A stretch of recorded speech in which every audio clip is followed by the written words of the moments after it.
Welcome back to Prism Classes. मैं S Prasad फिर एक बार मैं तुम लोग के बीच में उपस्थित हूँ। पिछले क्लास हम लोग कुछ पढ़ रहे थे इलेक्ट्रिक फील्ड इंटेंसिटी। उस electric field intensity point charge के कारण किस तरह से कैलकुलेट किया जा रहा है, कंटिन्यूअस चार्ज के कारण किस तरह से कैलकुलेट करते हैं, इसके बारे में हम लोग कुछ सीख चुके थे। आज उसी इलेक्ट्रिक फील्ड इंटेंसिटी से रिलेटेड एक नए टॉपिक्स को हम बात करेंगे। उस टॉपिक्स का नाम है electric dipole. Electric dipole. Electric dipole है क्या? नाम से ही पता चल रहा है। इलेक्ट्रिक मीन्स होता है चार्ज से रिलेशन है। डाइपोल मतलब दो पोल होना चाहिए। कितना पोल होना चाहिए? दो पोल। तो इस एक ऐसा अरेंजमेंट जिसमें टू चार्ज हो, कितना चार्ज हो? दो चार्ज। लेकिन इस दोनों चार्ज का नेचर कहता है कि अपोजिट होना चाहिए। एक चार्ज डाइपोल के लिए नेसेसरी कंडीशन है कि दो चार्ज होना चाहिए, दोनों का मैग्नीट्यूड सेम हो, लेकिन नेचर में अपोजिट होना चाहिए। नेचर में अपोजिट मतलब एक पर निगेटिव चार्ज है तो दूसरे को पर पॉजिटिव चार्ज है। इस दो चार्ज को यदि हम separated by these two charge are separated by a small distance, तो इस अरेंजमेंट का ही दूसरा नाम है electric dipole. Electric dipole is an arrangement in which two equal and opposite charge are separated by a small distance. This phenomenon is known as electric dipole. अब यहाँ पर एक टर्म आता है इलेक्ट्रिक डाइपोल मोमेंट।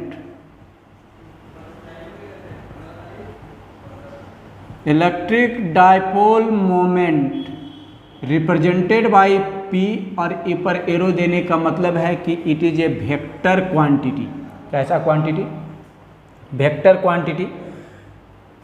तो electric dipole moment is a vector quantity whose magnitude को कैसे लिखते हैं? मॉड में हम लोग लिखेंगे, और इस मैग्नीट्यूड का वैल्यू कहता है दोनों में से कोई भी चार्ज का मैग्नीट्यूड ले, किसी एक चार्ज का मैग्नीट्यूड, तो यही रहेगा, and separation between these two charge को मल्टीप्लाई कर दें, तो इसे हम लोग कहता है कि डाइपोल मोमेंट का मैग्नीट्यूड कहेंगे। यानी डैट इज हम लोग यहाँ से लिख सकते हैं Q into 2A।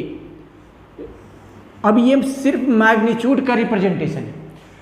Electric dipole moment is a vector quantity है जिसका मैग्नीट्यूड निकालने के लिए दोनों में से किसी एक चार्ज का मैग्नीट्यूड ले और दोनों चार्ज के बीच का सेपरेशन को मल्टीप्लाई कर दीजिए इस चार्ज के साथ, तो ये जो भी वैल्यू बताएगा ये हमारा कहता है कि डाइपोल मोमेंट का मैग्नीट्यूड बताएगा। तो डाइपोल मोमेंट यहाँ पर 2A है क्या? 2A हमारा सेपरेशन है, सेपरेशन बिटवीन टू चार्ज। इस दोनों चार्ज के बीच का सेपरेशन को हम लोग 2A से रिप्रेजेंट करते हैं। तो ये तो मैग्नीट्यूड हो गया। अब डायरेक्शन क्या होगा? Direction of dipole moment is taken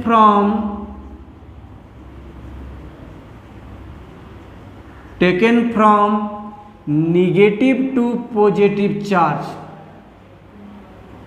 negative to positive charge.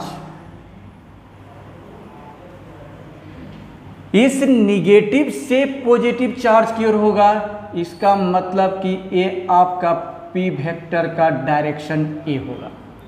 लेकिन but in chemistry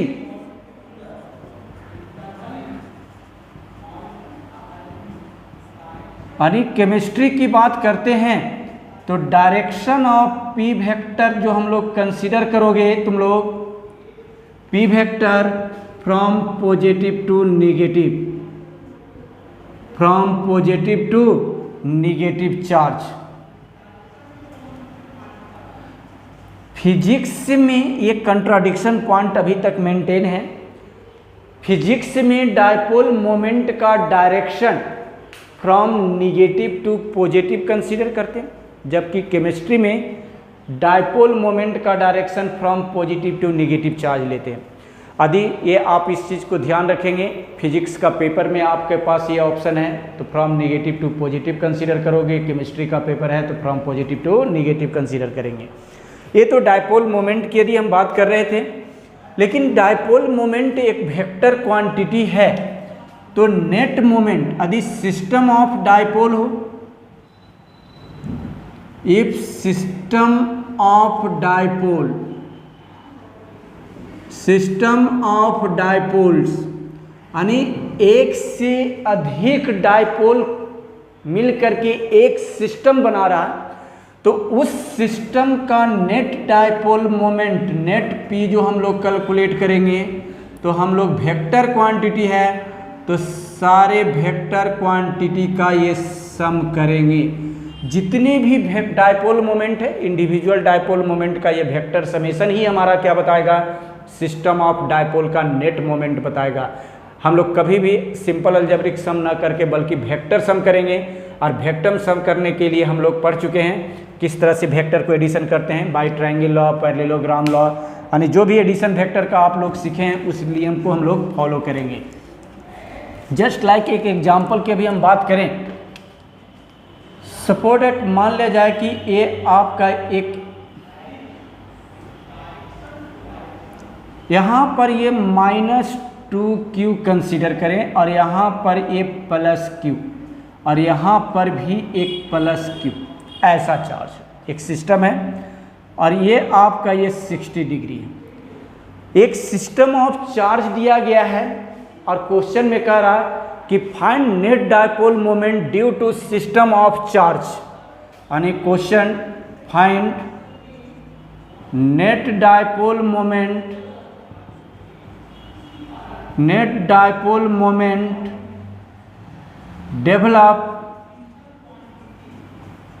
develop due to systems of charge, system of charge नहीं, सिस्टम ऑफ चार्ज के कारण आपको कहता है कि क्या करना है, नेट डायपोल मोमेंट। तो जरा इस पिक्चर को यदि हम लोग देखें तो इस पिक्चर की केस में क्या होगा, एक डायपोल, ये जो -2q है इसे हम लोग ऐसा इमेजिन करें, ये -q और ये +q। उसी तरह से एक और यहाँ पर कंसिडरेशन करें तो ये +q और ये -q, और बिकॉज ये दोनों चार्ज हमारा क्या होगा, चार्ज एडिटिव नेचर है तो -q -2q, ये हमारा इस 2q को दो पार्ट में क्रिएट कर दें, क्योंकि अभी मैंने डिफिनीशन में बताया था कि डायपोल होने के लिए चार्ज का मैग्नीट्यूड सेम होना चाहिए। तो चार्ज का मैग्नीट्यूड -2q है तो इसे हम दो पार्ट में डिवाइड कर दें, -q इंटू -q। यदि इस -q और इस +q को कंसीडर करें तो एक डायपोल डेवलप करेगा और ये हमारा P1 होगा, और ये लंबाई यदि L कंसीडर कर लिया जाए तो डैट इज q और इंटू दोनों चार्ज के बीच का सेपरेशन L है तो L से मल्टीप्लाई कर दें, दैट इज ये फर्स्ट डायपोल डेवलप कर गया।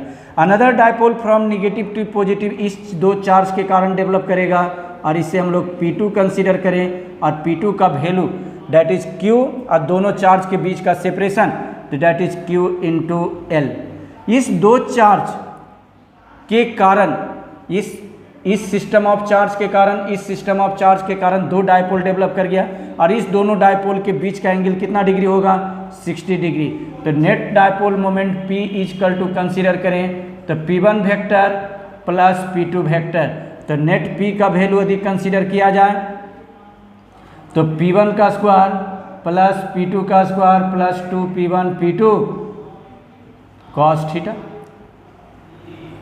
तो P1 का value under root Q into L का square plus Q into L का स्क्वायर कर दें प्लस 2 into Q L plus Q into L, और दोनों के बीच का एंगल कितना डिग्री है 60 डिग्री।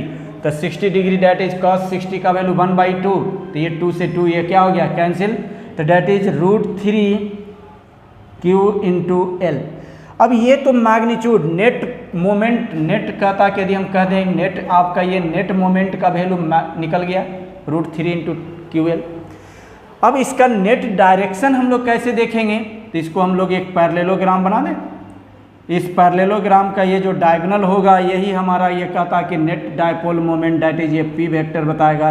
यदि इस एंगल को अल्फा कंसीडर करें तो tan अल्फा का वैल्यू क्या हो जाएगा P2 sin 60 degree divided by P1 plus P2 cos 60 degree, तो डैट इज P2 का value Q into L sine 60 √3/2 और कहता Q into L plus Q into L और cos 60 का वैल्यू 1/2, तो डैट इज QL से QL कैंसिल हो जाएंगे यानी डैट इज √3/2 और डिवाइडेड बाई 2 प्लस 1/2, तो ये 2 से 2 cancel that is √3/3 that is हम लोग लिख सकते हैं 1/√3। इसलिए अल्फा इजकल टू 30 डिग्री, कितना डिग्री है tan अल्फा का वैल्यू 1/√3 आया है और tan 30 डिग्री का वैल्यू 1/√3 होता है, इसलिए अल्फा का वैल्यू हम लोग क्या लिखेंगे 30 डिग्री। तो नेट डायपोल मोमेंट जो होंगे ये आपका P जो होंगे √3 QL at 30 degree with P1 vector, यानी P1 वेक्टर के साथ, यानी ये जो डायपोल मोमेंट ये जो P1 यहाँ पर P1 इधर होगा, ये P1 वेक्टर, ये आपका इधर P2 वेक्टर, तो इस P1 के साथ का ताकि 30 डिग्री बनाएगा, यानी डैट इज ये आपका एक पैरेललोग्राम यदि हम कंसीडर करें तो ये आपका रिजल्टेंट P वेक्टर और ये एंगल अल्फा, और अल्फा का वैल्यू कितना डिग्री होगा 30 डिग्री। तो इस तरह से नेट डायपोल मोमेंट हम लोग कभी भी निकालते हैं तो सबसे पहले इंडिविजुअल डायपोल मोमेंट निकाल देंगे, और इंडिविजुअल डायपोल मोमेंट निकाल करके सारे डायपोल मोमेंट का वेक्टर सम करेंगे, डैट इज ये नेट डायपोल मोमेंट हमारा निकल गया। नेक्स्ट यदि हम बात करते हैं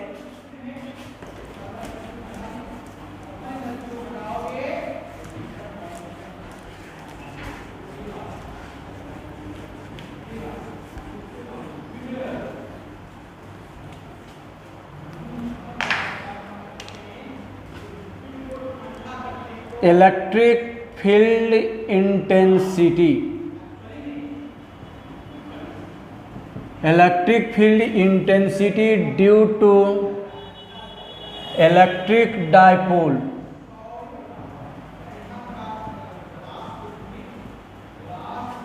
electric field intensity due to electric dipole.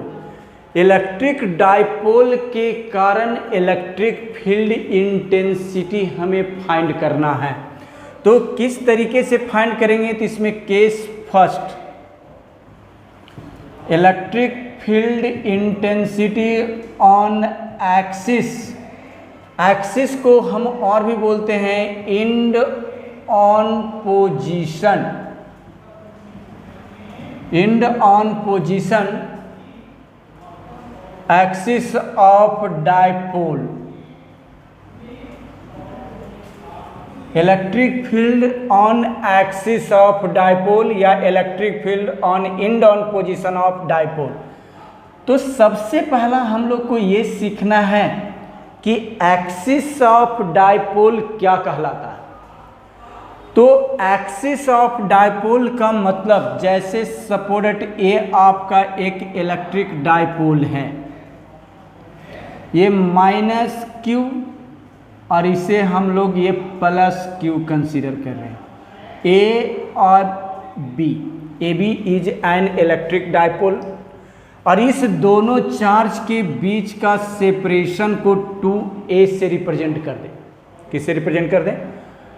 ये आपका O जो है वो आपका मिड पॉइंट है, वो आपका क्या बता रहा है, मिड पॉइंट बताया जा रहा है। तो line joining of these two charge, line joining of these two charge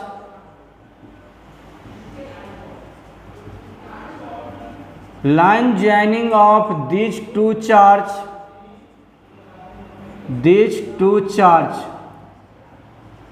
ये हमारा क्या कहलाएगा, इज नोन एज एक्सिस और इंड ऑन पोजीशन, एक्सिस और इंड ऑन पोजीशन, दोनों चार्ज को एक स्ट्रेट लाइन से ज्वाइन कर दीजिए। इस स्ट्रेट लाइन ज्वाइनिंग ही हमारा इस डायपोल का एक्सिस कहला रहा है। तो यहाँ पर लिखा गया है कि इन इलेक्ट्रिक फील्ड इंटेंसिटी चाहिए एक्सियल पॉइंट पे, एक्सिस पे। तो सपोज इट मान लिया जाए कि M is a point on axis which is at distance d from center of dipole।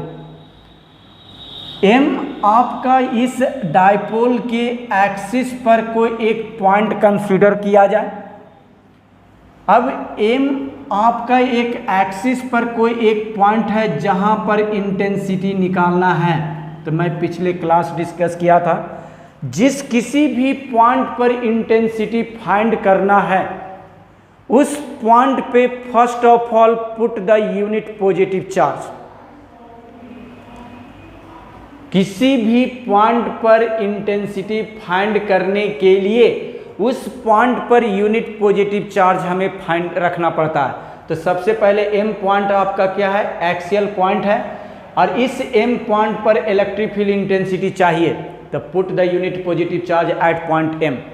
अब इस M पॉइंट पे हम लोग फोर्स निकालेंगे, क्योंकि इलेक्ट्रिक फील्ड इंटेंसिटी का डिफिनीशन था force exerted on unit positive charge. Unit positive charge पे जो फोर्स लगता है उस फोर्स का ही दूसरा नाम है इलेक्ट्रिक फील्ड इंटेंसिटी। इसका मतलब intensity at point M find करना है। इसका मतलब है कि इस एक कूलम्ब चार्ज पे इस सिस्टम ऑफ चार्ज के कारण कितना फोर्स काम कर रहा है। तो जो भी फोर्स इस एक कूलम्ब चार्ज पे काम करेगा वही हमारा इलेक्ट्रिक फील्ड इंटेंसिटी इस पॉइंट का कहलाएगा ड्यू टू डायपोल। तो सबसे पहले अब हम फोर्स कैलकुलेट करें। ये निगेटिव चार्ज, ये आपका ये पॉजिटिव चार्ज। तो निगेटिव एंड पॉजिटिव चार्ज के बीच में अट्रैक्शन होगा, अनलाइक चार्ज। तो इसका मतलब इस चार्ज के कारण माइनस क्यू के कारण इस पर इंटेंसिटी, इसे हम लोग लिखेंगे EMA। Intensity at point M due to B। तो B और M को कंसीडर करते हैं, दोनों चार्ज लाइक है, तो डेट इज रिपल्सिव फोर्स इस डायरेक्शन में काम करेगा और रिपल्सिव फोर्स काम कर रहा है, इसका मतलब इंटेंसिटी भी इसी डायरेक्शन में काम करेगा, EMB। अब इस डिस्टेंस को यदि O is a mid point है तो ये जो डिस्टेंस होंगे, ये डिस्टेंस को हम लोग A रिप्रेजेंट करें तो ये डिस्टेंस हमारा ये क्या हो जाएगा, D plus A, D minus A, D minus A। और इस डिस्टेंस को हम लोग रिप्रेजेंट करेंगे D प्लस A। तो इंटेंसिटी EMA की बात करें, intensity at point M due to A क्या हो जाएंगे, 1/4 पाई एप्सिलॉन Q और डिवाइडेड बाई Q। हम लोग निगेटिव का यूज सिर्फ डायरेक्शन में यूज करते हैं, मैग्नीट्यूड फॉर्म में हम लोग हमेशा पॉजिटिव लेते हैं, बार बार मैं बता रहा हूँ। और 1/4 pi epsilon Q by R square, तो R का value that is D plus A का whole square.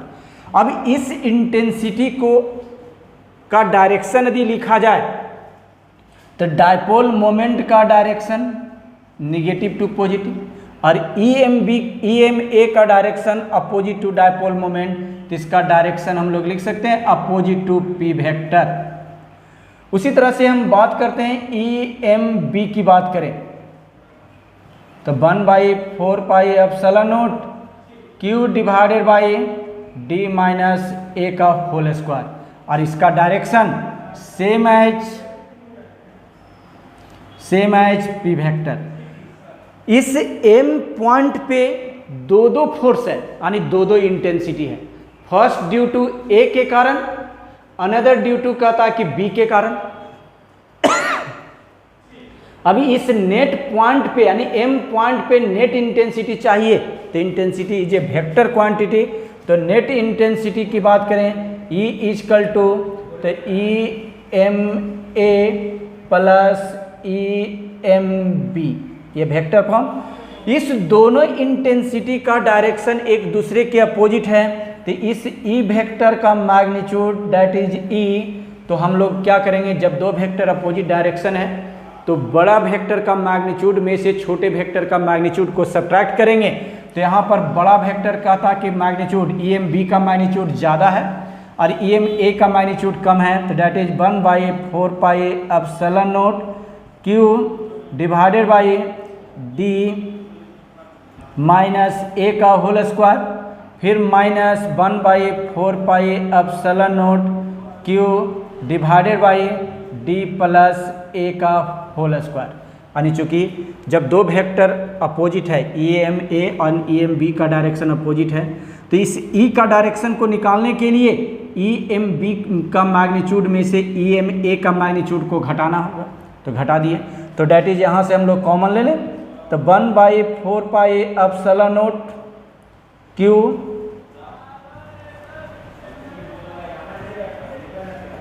Minus 1/d plus a का होल स्क्वायर। अब इस दो टर्म को यदि हम एलसीएम ले लें तो E equal to Q divided by 4πε0, यहाँ पर हम लोग यूज करें तो d माइनस ए का whole square into d plus a का whole square.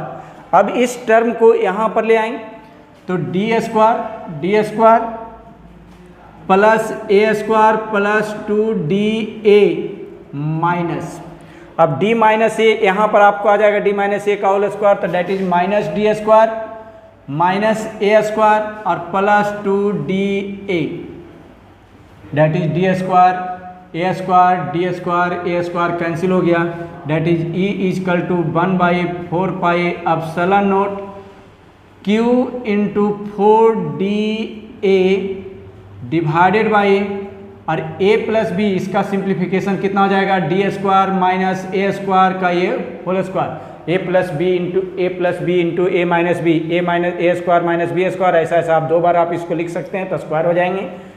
Date is E equal to, अब इसे हम अरेंज करके लिख सकते हैं 1/4πε0 Q into 2A into 2D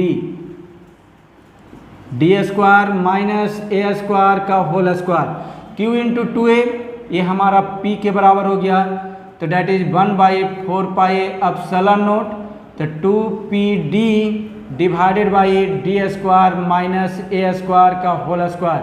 ऐसा इसलिए हुआ क्योंकि कहता कि Q इंटू 2A का वैल्यू ये कहता कि P के बराबर डायपोल मोमेंट का ये मैग्नीट्यूड। इस डायपोल मोमेंट का मैग्नीट्यूड का मतलब है कि दोनों में से कोई एक चार्ज ले लें और दोनों चार्ज के बीच का सेपरेशन को हम लोग क्या कर दें, मल्टीप्लाई कर दें, तो ये मैग्नीट्यूड, तो इस Q इंटू 2A को हम लोग रिप्लेस कर दें डायपोल मोमेंट का मैग्नीट्यूड से, तो ये हमारा निकल गया। और इसका जो डायरेक्शन होगा कहता है कि किसके डायरेक्शन में होगा, चूंकि EMB यहाँ पर बड़ा था तो EMB का डायरेक्शन को फॉलो करेगा। इसका मतलब डायरेक्शन ऑफ E जो होंगे वो same as direction of E vector same as P vector. कहने का मतलब जिस डायरेक्शन में डायपोल मोमेंट का डायरेक्शन होगा इंटेंसिटी भी उसी डायरेक्शन में होगा। और इसके लिए कंडीशन क्या है, ये जो इंटेंसिटी है वो कौन सा पॉइंट के लिए है, एक्सियल पॉइंट के लिए। लेकिन यदि कहता कि if A is very very less than D, जिसे हम लोग बोलते हैं शॉर्ट डायपोल, डायपोल बहुत ही छोटा होता है, तो डायपोल जब बहुत छोटा होगा तो ऐसे कंडीशन में हम लोग लिख सकते हैं शॉर्ट डायपोल। तो शॉर्ट डायपोल को जब हम लोग यूज करते हैं तो कहता जब a is very very less than तो a स्क्वायर का वैल्यू और भी क्या हो जाएंगे, छोटा होंगे, तो इसलिए डी स्क्वायर माइनस ए स्क्वायर का value near about D square के बराबर होगा। अब इस डी स्क्वायर के बराबर है तो इसलिए इंटेंसिटी कितने के बराबर होंगे, ई एक्सियल पॉइंट पर जो देखा जाए तो 1/4 एप्सिलॉन नॉट 2pd, और इस टर्म को हम लोग लिखेंगे डी स्क्वायर माइनस ए स्क्वायर का वैल्यू डी स्क्वायर, तो डी स्क्वायर पर स्क्वायर करेंगे तो डी पर पावर 4 एक कैंसिल हो जाएगा। ई एक्सियल पॉइंट के लिए देखा जाए तो ये आपका फॉर्मूला निकल गया शॉर्ट डायपोल के लिए 2p/dq, ये 2p/dq, और डायरेक्शन तो same as p vector, same as p vector, यानी जिस किसी भी डायरेक्शन में डायपोल मोमेंट होगा इंटेंसिटी का भी डायरेक्शन सेम रहेगा। तो हम लोग सीखे क्या, डायपोल के कारण इंटेंसिटी चाहिए एक्सियल पॉइंट पे, तो एक्सियल पॉइंट या एंड ऑन पोजीशन है क्या, straight line joining this two charge जो है वो हमारा एक्सियल पॉइंट कहलाता है। अब हम लोग इस एक्सियल पॉइंट पे हम लोग m एक कोई भी पॉइंट कंसीडर किए हैं, ये m पॉइंट डायपोल का सेंटर से कितने डिस्टेंस पे है, d डिस्टेंस पे, तो इस पॉइंट पर इंटेंसिटी चाहिए तो उसके लिए सबसे पहले 1 कूलम पुट करें, और 1 कूलम पे फोर्स ड्यू टू -q के कारण निकालेंगे जिसको हम लोग रिप्रेजेंट किए EMA, एंड दूसरा आपका कहता है कि पॉजिटिव चार्ज के कारण निकालेंगे, इसको हम लोग रिप्रेजेंट किए हैं EMB, नहीं, तो ये दो वैल्यू दोनों का मैग्नीट्यूड, इंटेंसिटी का फॉर्मूला था 1/4 एप्सिलॉन नॉट q/r स्क्वायर, तो यहाँ पर हम लोग इसके कारण निकाल रहे हैं 1/4 एप्सिलॉन नॉट q/r स्क्वायर, मतलब इस पॉइंट और इस पॉइंट के बीच का सेपरेशन d+a का होल स्क्वायर। उसी तरह से EMB इसके कारण निकालेंगे तो 1/4 एप्सिलॉन नॉट q/r स्क्वायर, तो दोनों चार्ज के बीच का सेपरेशन क्या हो जाएगा, सेपरेशन ये आपका जो है ये सर यहाँ से d-a, b से m के बीच का जो सेपरेशन है वो d-a के बराबर है, तो डेट इज d-a का वैल्यू हम लोग यहाँ पर वैल्यू पुट कर दे d-a का होल स्क्वायर। अब हम लोग यहाँ पर काम करेंगे EMA और EMB, इस दोनों का नेट इंटेंसिटी निकालने के लिए हम लोग वेक्टर एडिशन को यूज करेंगे, लेकिन इस दोनों वेक्टर का डायरेक्शन अपोजिट डायरेक्शन है, इसलिए कहता है कि हम लोग क्या काम कर दें, माइनस साइन अप्लाई करेंगे, यानी बड़ा में से छोटा को घटा दिए तो बड़ा में से छोटा को सिंप्लीफाई करेंगे, रिजल्ट आपका ये आ जाएगा। यदि डायपोल बहुत छोटा है तो फार्मूला ये काम करेगा, यदि डायपोल बड़ा है तो ऐसे कंडीशन में हम लोग इस फार्मूले को यूज करेंगे। लेकिन एक्सिस पे इस पॉइंट पर इंटेंसिटी, नेट इंटेंसिटी का जो डायरेक्शन होगा ये इंटेंसिटी कहता है कि p वेक्टर के डायरेक्शन में ही होगा, यानी जिस किसी भी डायरेक्शन में आपका कहता है कि p वेक्टर है उसी डायरेक्शन में आपका नेट इंटेंसिटी भी होगा। ये तो आपका था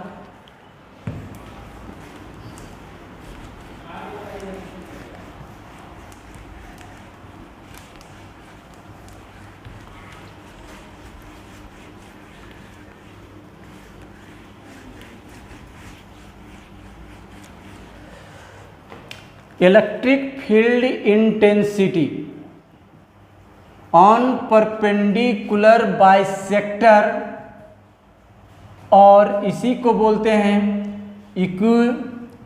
equatorial plane, equatorial plane, electric field intensity on perpendicular bisector of dipole, perpendicular bisector of dipole.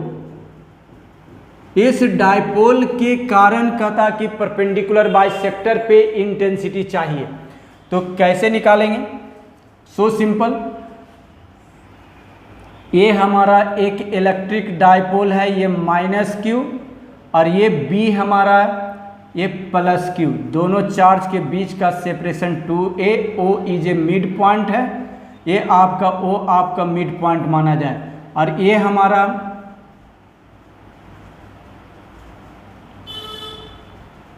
ये परपेंडिकुलर बाइसेक्टर के नाम से जानते हैं, परपेंडिकुलर बाइसेक्टर, या इस परपेंडिकुलर बाइसेक्टर के लिए यदि हम यूज करें तो इसको हम लोग और बोल सकते हैं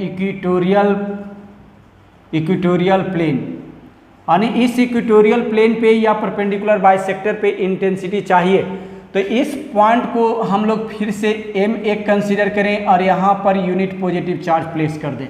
अब इस यूनिट पॉजिटिव चार्ज पे, चूंकि m पॉइंट पर इंटेंसिटी फाइंड करना है जो आपका सेंटर ऑफ डायपोल से कितने डिस्टेंस पे है, d डिस्टेंस पे। अब यहाँ से यानी O से M के बीच का सेपरेशन मालूम लिख चुके हैं। अब इस P पॉइंट पे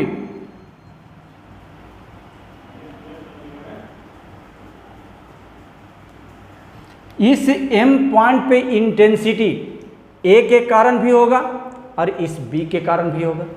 तो ये माइनस है, ये प्लस है, तो इंटेंसिटी हमारा ये इस डायरेक्शन में क्रिएट करेगा फोर्स अट्रैक्टिव, इसे हम लोग लिख दे EMA। लेकिन ये पॉजिटिव है, ये भी पॉजिटिव है, तो ये आपका इस डायरेक्शन में जाएगा और इसे हम लोग लिखेंगे EMB।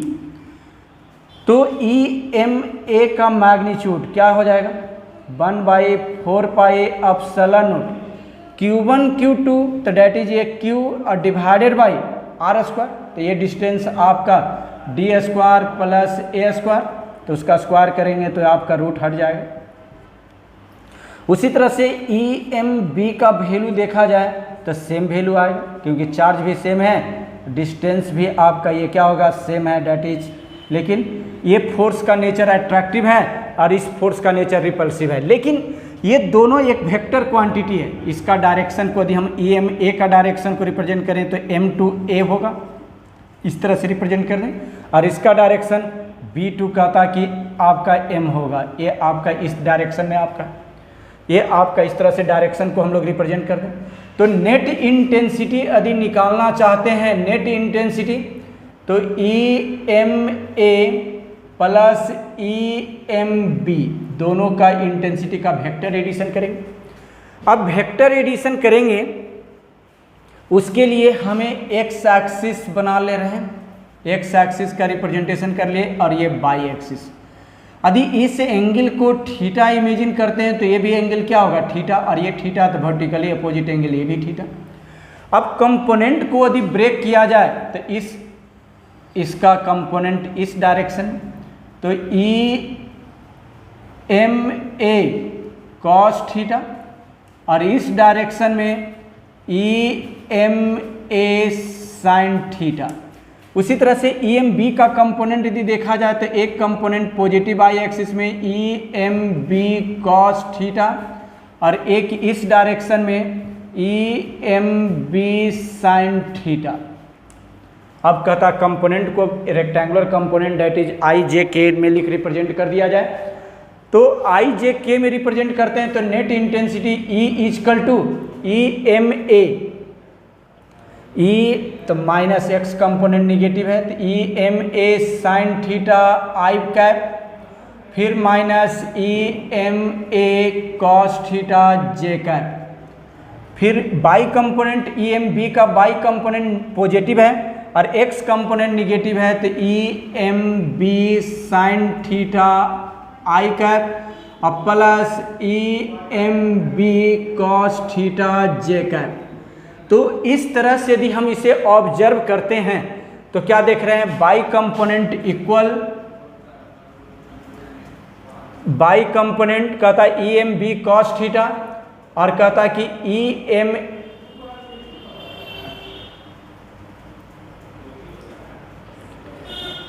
एक्स कंपोनेंट ये प्लस में है EMB, और चूंकि EMA का मैग्नीट्यूड और EMB का मैग्नीट्यूड सेम है तो EMA cos थीटा और EMB cos थीटा क्या हो गया, कैंसिल होंगे।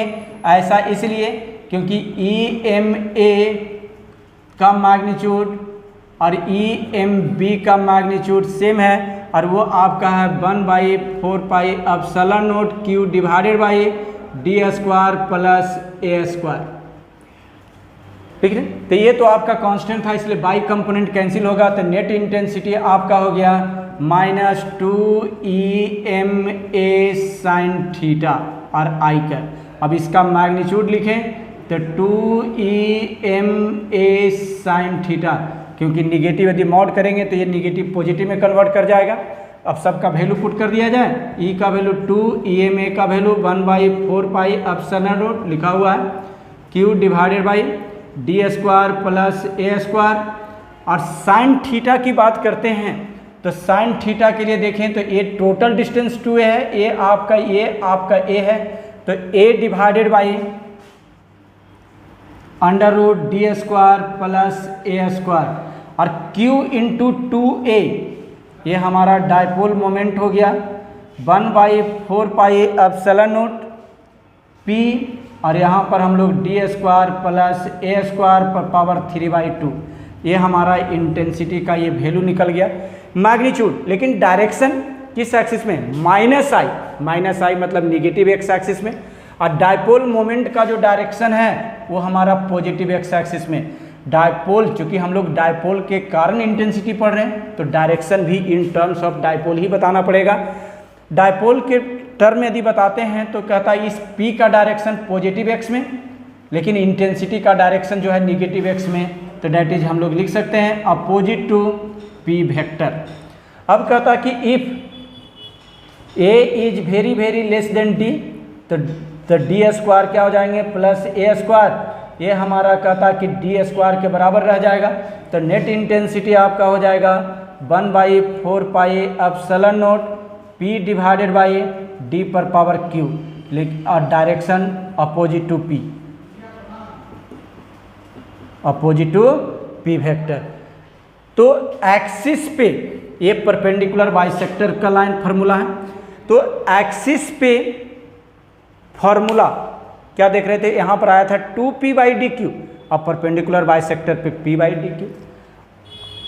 तो एक्सियल लाइन पे इंटेंसिटी का डायरेक्शन था सेम एज डायपोल मोमेंट, जबकि परपेंडिकुलर बाइसेक्टर पे डायपोल इलेक्ट्रिक फील्ड का direction opposite to p vector. तो एक्सिस पे इंटेंसिटी और डायपोल मोमेंट सेम होता है, परपेंडिकुलर बाइसेक्टर पे intensity and dipole moment opposite होता है। ये हमेशा याद रखेंगे कि एक्सिस पे इंटेंसिटी का जो वैल्यू होगा वो आपका सेम डायरेक्शन यानी P के डायरेक्शन को फॉलो करेगा, जबकि परपेंडिकुलर बाइसेक्टर पे इंटेंसिटी का डायरेक्शन P के अपोजिट डायरेक्शन को फॉलो करेगा। दैट इज ये आपका इंटेंसिटी ड्यू टू डायपोल के बारे में बात कर रहे थे, दो केस।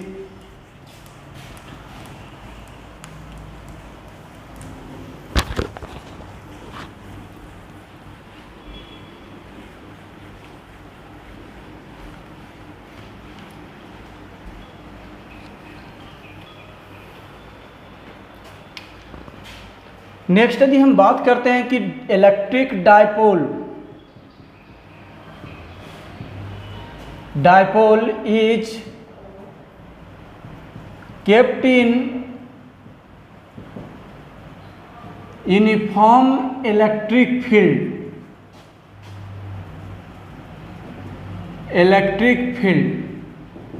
डायपोल को यूनिफॉर्म इलेक्ट्रिक फील्ड में फिलअप कर दिया जाए। जैसे ये यूनिफॉर्म इलेक्ट्रिक फील्ड है, इस डायरेक्शन को फॉलो कर रहा है, और इस यूनिफॉर्म इलेक्ट्रिक फील्ड में एक पॉजिटिव चार्ज और एक निगेटिव चार्ज को फिलअप कर दे। तो ये डायपोल है, ये डायपोल का मिड पॉइंट को कंसीडर करें। यूनिफॉर्म इलेक्ट्रिक फील्ड का मतलब है कि सभी जगह मैग्नीट्यूड और डायरेक्शन सेम रहेगा। इस डिस्टेंस को, इधर का डिस्टेंस को A से रिप्रेजेंट करें, इधर का भी डिस्टेंस को A से। तो जब किसी भी चार्ज पार्टिकल को इलेक्ट्रिक फील्ड इंटेंसिटी में प्लेस करते हैं तो इस इलेक्ट्रिक फील्ड इंटेंसिटी के कारण चार्ज पार्टिकल पे फोर्स लगता है, और वह फोर्स किस डायरेक्शन में होगा वह नेचर ऑफ चार्ज पे डिपेंड करेगा। यदि पॉजिटिव चार्ज है तो पॉजिटिव चार्ज पे force due to electric field in the direction of electric field काम करेगा, और इसका डायरेक्शन QE इसी डायरेक्शन को फॉलो करेगा। नेक्स्ट यदि हम बात करते हैं इस निगेटिव चार्ज पे फोर्स का डायरेक्शन, इसको हम लोग F2 से रिप्रेजेंट करें, और ये आपका Q into E opposite direction. Overall इस डायपोल पे इलेक्ट्रिक फील्ड के कारण दो फोर्स आ गया, एक पॉजिटिव चार्ज पे फोर्स और एक निगेटिव चार्ज पे फोर्स। पॉजिटिव चार्ज पे force in the direction of electric field है, जबकि निगेटिव चार्ज पे force opposite to electric field है। तो डायपोल पे दो फोर्स हो गया। अब force is a vector quantity है, तो नेट फोर्स ऑन डायपोल की बात करें तो नेट फोर्स की बात करते हैं तो F1 vector plus F2 vector. अब ये दोनों फोर्स का वेक्टर एडिशन करेंगे तो वेक्टर एडिशन दिए, दोनों फोर्स आपका क्या है, अपोजिट डायरेक्शन में है, तो इसका यदि मैग्नीट्यूड की बात करें तो F1 minus F2 that is QE minus QE, इसका मतलब कि नेट फोर्स जीरो। तो डायपोल पे नेट फोर्स जीरो का मीनिंग क्या है, इसको हम लोग बोलते हैं dipole is in translational equilibrium. Dipole is in translational equilibrium.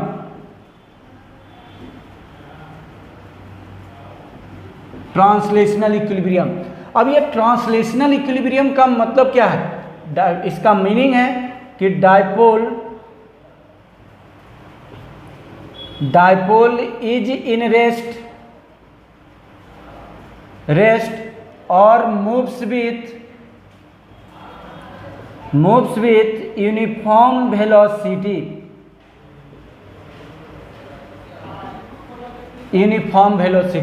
यानी डायपोल या तो रेस्ट में होगा या यूनिफॉर्म वेलोसिटी से मूव करेगा। जब भी किसी भी डायपोल को यूनिफॉर्म इलेक्ट्रिक फील्ड में प्लेस किया जाए तो उस डायपोल पे नेट फोर्स जीरो होगा, और इस नेट फोर्स जीरो का मतलब है कि वह डायपोल ट्रांसलेशनल इक्विलिब्रियम में होगा, डायपोल आपका रेस्ट में कहलाएगा, और यदि पहले से मोशन में है तो यूनिफॉर्म मोशन को मेंटेन करेगा। ये तो आपका था डायपोल। लेकिन सपोर्टेड मान लिया जाए कि फोर्स जीरो है तो टॉर्क क्या होगा, तो टॉर्क ऑन यदि डायपोल की बात करें, टॉर्क ऑन डायपोल की बात करते हैं, यदि इस डायपोल में ये हमारा एक्सिस ऑफ रोटेशन मान लिया जाए, एक्सिस ऑफ रोटेशन, तो ये एंगल थीटा यदि कंसीडर करें तो टॉर्क का फॉर्मूला हमारा ये टाउ, तो टॉर्क का फॉर्मूला हम लोग सीखे थे perpendicular R into F. Perpendicular R है क्या, line of action and axis of rotation के बीच का परपेंडिकुलर डिस्टेंस। यदि ये एक्सिस ऑफ रोटेशन है तो लाइन ऑफ एक्शन का मतलब किस डायरेक्शन में आप फोर्स अप्लाई कर रहे हैं, तो इस डायरेक्शन में, तो ये हमारा परपेंडिकुलर आर, ये थीटा है तो ये आपका ये भी थीटा होगा, तो डेट इज ये हमारा ए साइन थीटा। इसके लिए यदि इसका लाइन ऑफ एक्शन ये देखें तो इसके लिए भी हमारा ये परपेंडिकुलर आर का वैल्यू किसके बराबर होगा, ए साइन थीटा, क्योंकि ये थीटा तो ये भी एंगल थीटा, ये भी एंगल थीटा, ये भी एंगल थीटा। तो डेट इज यदि टॉर्क यदि हम बात करते हैं, tau one due to force F1 force की बात करते हैं तो टाउ वन का value perpendicular R into F1 की बात करें तो that is A sine theta, और F1 का वैल्यू किसके बराबर है, QE। अब इस फोर्स, जैसे ये आपका एक्सिस ऑफ रोटेशन है, इस पे फोर्स इस डायरेक्शन में अप्लाई कर रहे हैं, तो इस फोर्स के कारण डायपोल का रोटेशनल एबिलिटी इस डायरेक्शन में होगा, और इसको हम लोग लिख दें क्लॉकवाइज। उसी तरह से यदि हम बात करते हैं कि tau two due to force F2 की बात करें तो इसे हम लोग टाउ टू को रिप्रेजेंट करें तो परपेंडिकुलर आर इंटू क्या लिखेंगे, F2। तो परपेंडिकुलर इस फोर्स के लिए परपेंडिकुलर आर का वैल्यू फिर किसके बराबर है, that is A sine theta, और फोर्स का फॉर्मूला QE। तो इस टॉर्क को, जैसे ये डायपोल था इस तरह से इस पर फोर्स इधर लग रहा था, इसके कारण भी रोटेशनल इस तरह से डेवलप कर रहा, यानी डेट इज क्लॉकवाइज। तो क्लॉकवाइज ये हमारा ये क्लॉकवाइज डेवलप कर रहा। तो नेट टॉर्क का जो वैल्यू है वो भी हमारा एक वेक्टर क्वांटिटी है, तो टाउ वन प्लस क्या लिख दें, टाउ टू, और नेट टॉर्क चूंकि बिकॉज दोनों टॉर्क सेम डायरेक्शन में है, तो सेम डायरेक्शन में जब दो वेक्टर सेम डायरेक्शन में तो रिजल्टेंट सिंपल अलजेब्रिक सम चलेगा, that is tau one plus tau two, तो that is QA sine theta into QE plus A sine theta और इंटू QE, डेट इज इसे हम लोग लिख सकते हैं Q into 2A sine theta into E into sine theta, तो that is tau का वैल्यू Q इंटू 2A का वैल्यू P लिख सकते हैं, तो P E साइन थीटा, ये हमारा आपका ये क्या हो गया, और थीटा यहाँ पर किसके बीच का एंगल है, तो इस dipole moment and intensity, because dipole moment का डायरेक्शन इधर होगा, ये पी वेक्टर, और इंटेंसिटी इस डायरेक्शन में है, तो डेट इज हमारा यह एंगल है, angle between P vector and E vector. P vector और ई वेक्टर के बीच का एंगल को ही हम लोग थीटा से रिप्रेजेंट करते हैं, और ये वेक्टर को यदि हम वेक्टर फॉर्म में लिखें तो always P cross E, not कहता कि ई क्रॉस पी, ई क्रॉस पी नहीं लिखेंगे, जब भी लिखेंगे तो पी क्रॉस ई। अधिक कहता कि आप वेक्टर फॉर्म में लिखना चाहते हैं ई के रूप में, तो पी क्रॉस ई को यदि आप लिखें तो माइनस ई क्रॉस आप पी अप्लाई करेंगे, दैट इज वेक्टर का क्रॉस प्रोडक्ट कम्यूटेटिव लॉ को फॉलो नहीं करता है। तो इस तरह से नहीं हम लोग ये टॉर्क का यूज कर सकते हैं। लेकिन यदि सपोर्टेड मान ले जाए कि यदि हम चाहते हैं कि ये टॉर्क पे यानी इस डायपोल पे टॉर्क जो है वो जीरो हो, तो डायपोल पे नेट टॉर्क जीरो होने के लिए नेट टॉर्क ऑन डायपोल आपका जीरो हो, और ये तभी होगा वेन थीटा का वैल्यू आइदर 0 डिग्री या 180 डिग्री।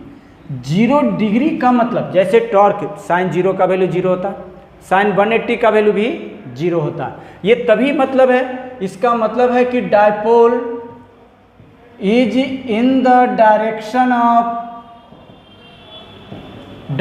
ऑफ ई वेक्टर और opposite to E vector. Dipole का डायरेक्शन या तो सेम डायरेक्शन में होना चाहिए, इंटेंसिटी के डायरेक्शन में होना चाहिए, या डायपोल का डायरेक्शन इलेक्ट्रिक फील्ड के अपोजिट होना चाहिए। इस दोनों ही कंडीशन में डायपोल पर टॉर्क जीरो होगा, और डायपोल पर टॉर्क जीरो का मतलब है कि that is dipole is in rotational equilibrium.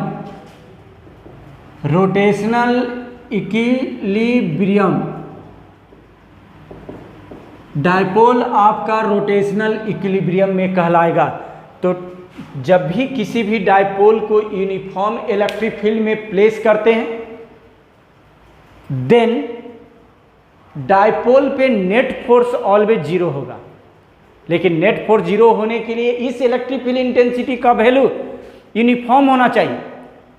लेकिन यदि डायपोल यूनिफॉर्म इलेक्ट्रिक फील्ड में है तो इस टॉर्क का वैल्यू में भी जीरो हो सकता है, जीरो नहीं भी हो सकता है। जीरो कब होंगे? जब या तो dipole in the direction of electric field है, dipole in the direction of electric field मतलब ई इलेक्ट्रिक फील्ड इस डायरेक्शन में, और डायपोल भी हमारा इसी डायरेक्शन में माइनस क्यू प्लस क्यू, तो ये हमारा ये कहता कि 0 डिग्री, थीटा का वैल्यू 0 डिग्री। और यदि इंटेंसिटी इधर है और डायपोल आपका ये माइनस क्यू, ये प्लस क्यू, इसका मतलब पी वेक्टर का डायरेक्शन आपका ये इधर होगा। तो ऐसे कंडीशन में ये दोनों के बीच का एंगल आपका 180 डिग्री, आइदर भाई 0 डिग्री ओरिएंटेशन पे या 180 डिग्री ओरिएंटेशन पे टॉर्क का वैल्यू 0 होगा और रोटेशनल इक्विलिब्रियम में कहलाएगा। तो डायपोल यूनिफॉर्म इलेक्ट्रिक फील्ड में प्लेस करते हैं तो फोर्स ऑलवेज 0 होगा, लेकिन टॉर्क का वैल्यू 0 हो भी सकता है, नहीं भी हो सकता है। ये डिपेंड करेगा डायपोल और इलेक्ट्रिक फील्ड का डायरेक्शन पर डिपेंड करेगा। यदि dipole in the direction of electric field है या अपोजिट टू इलेक्ट्रिक फील्ड है, देन टॉर्क का वैल्यू 0 होगा और डायपोल आपका रोटेशनल इक्विलिब्रियम में कहलाएगा। यानी डायपोल रोटेशनल इक्विलिब्रियम में हो भी सकता है, नहीं भी हो सकता है। कब होगा? जब थीटा का वैल्यू 0 होगा या तो 180 होगा तो रोटेशनल इक्विलिब्रियम में होगा, अदर कोई भी अदर एंगल पे टॉर्क का वैल्यू नेवर 0, और 0 नहीं होगा इसका मतलब रोटेशनल इक्विलिब्रियम में नहीं होगा। लेकिन फोर्स तो ऑलवेज 0 है, इसलिए डायपोल ऑलवेज ट्रांसलेशनल इक्विलिब्रियम को फॉलो करता है, बट रोटेशनल इक्विलिब्रियम में और मे नॉट बी। ये आपका डायपोल से रिलेटेड थ्योरी था बच्चों। नेक्स्ट क्लास हम लोग इस डायपोल से रिलेटेड का प्रॉब्लम डिस्कस करेंगे। चलो, थैंक यू।